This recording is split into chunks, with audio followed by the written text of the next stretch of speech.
Book 1, Wishbone. Chapter 1.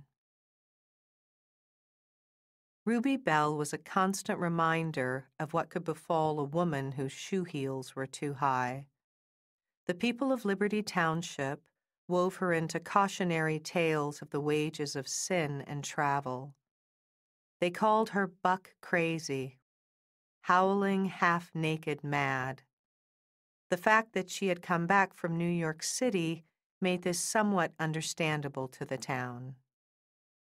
She wore gray like rain clouds and wandered the red roads in bared feet, calluses thick as boot leather, hair caked with mud, blackened nails as if she had scratched the slate of night.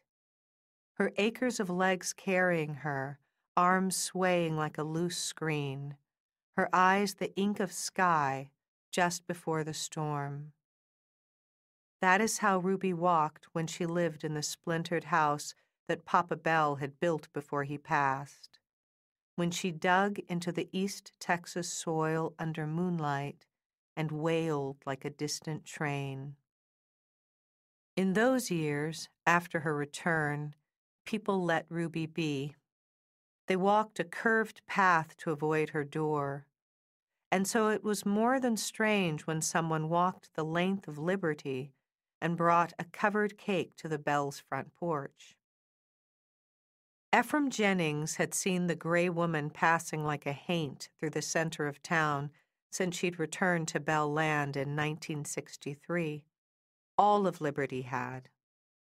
He had seen her wipe the spittle from her jerking lips, run her still beautiful hands over the crust of her hair each day before she'd turn the corner in view of the town.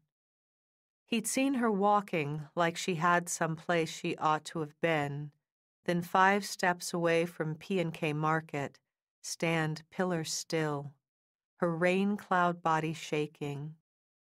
Ephraim had seen Miss P., the proprietor of the store, walk nonchalantly out of her door and say, "Honey, can you see if I got the rise in these rolls right?" Ephraim watched Ruby stare past her, but take the brown sack filled with steaming yeast bread, take it and walk away with her acres of legs carrying her, while Miss P. said, "You come on back tomorrow, Ruby Bell, and help me out if you get the chance." Ephraim Jennings had watched this for 11 years, seen her black-bottomed foot kick a swirl of dust in its wake.